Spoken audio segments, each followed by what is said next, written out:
Welcome to this edition of Robert Reads, April 2024. April is National Poetry Month, and this month we'll be taking a look at the work of Charles Baudelaire. Charles Baudelaire can probably easily be conceived of as not only the top tier of 19th century French poetry and to some extent prose and essay writing. He was also a critic. We'll talk a little bit about that in a moment. But he not only represented, say, that top tier of poets, but also its center. Now, he was born in April of 1821 in Paris. He was the only child of Francois Baudelaire and his second wife, Caroline de Failly. His father was a painter as well as a poet, and was able to kind of pass on to his son, Charles, his appreciation of art, although we understand there are some attempts that Charles Baudelaire, attempted to create some paintings of his own, but his passion was really for writing. His father died when he was relatively young, when he was around 9 years old. And as a result of that, he had a very close bond with his mother. Now, where he really became somewhat preeminent was writings that delved into a lot of topics that just weren't discussed at the time in polite society. He touched on themes and issues of sexuality, death, honestly, depression, and addiction, of which he had several exposures to. And his most famous work was a collection. It was actually his third that was published. It was called Les Fleurs de Mal, The Flowers of Evil, and it was published in 1857. It is considered one of the finest collections of poetry by a single poet in the 19th century. Now, his personal life was marked by quite a bit of family strife. His own health was not exactly the best, but a lot of that had to do with his problems with alcohol and eventually taking on an opium addiction. This predictably led to a number of financial difficulties, some brought on by himself in his own spending, but some because two of his publishers actually went bankrupt at some point and was unable to pay him the royalties that had been promised from his work. But all of these events played a significant role in Baudelaire's life. And despite those challenges, he still continued to have a very prolific career in literary circles in creating works of poetic art and critiques. Um, he was a critic of other artists and writers at the time. He was a big admirer of Poe, Edgar Allan Poe, and he actually ended up editing and producing the first translated work of Edgar Allan Poe into French. Now, in regard to his actual poetry, he captured a lot of the changing beauty of nature in a parish that was undergoing a massive renovation. It was called the Haussmann renovation of Paris. It essentially is what made Paris what it is today. And what that meant was that Paris at the time that Baudelaire was living still had a lot of the characteristics of the narrow streets and medieval construction. It was more of a quaint town that you still might find in some areas on the edge of Paris, where they've preserved some of that cultural architectural heritage.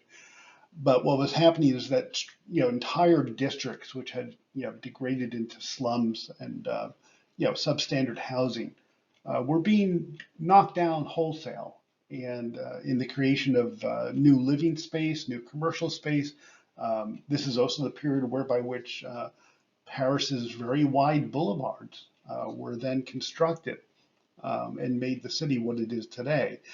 But it was a lot of change in a very short period of time, and Baudelaire's work, a lot of it captures some of this in terms of this transition into modernity.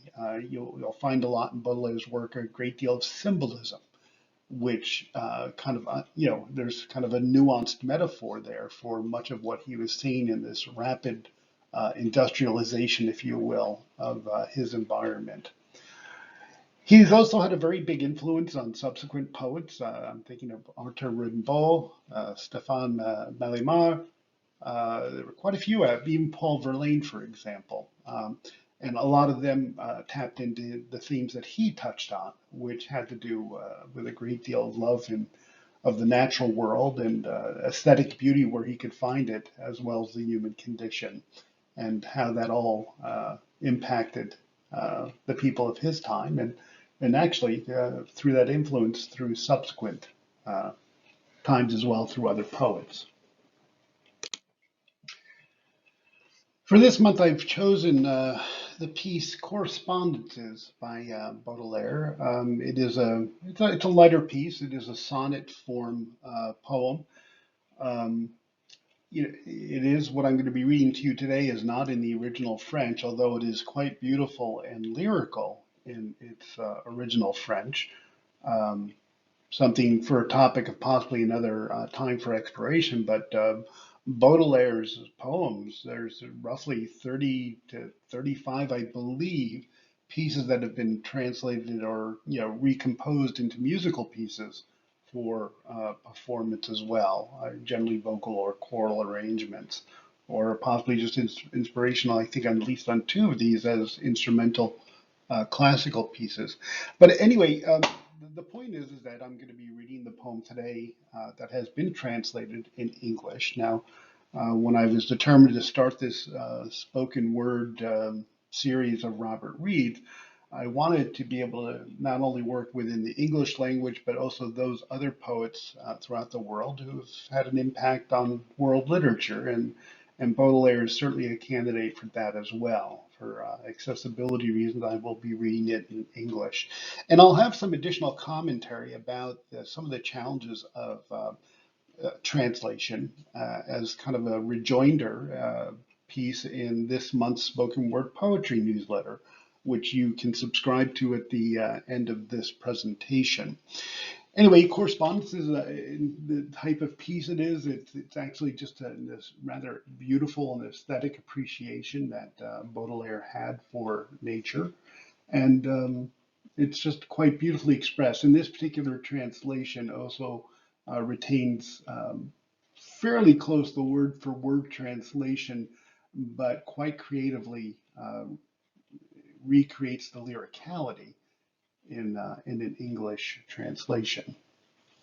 Correspondences by Charles Baudelaire.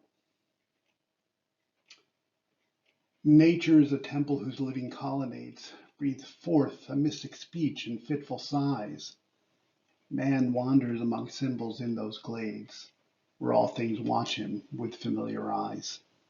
Like dwindling echoes gathered far away into a deep and thronging unison, huge as the night or as the light of day, all scents and sounds and colors meet as one. Perfumes there are sweet as the oboe sound, green as the prairies, fresh as a child's caress.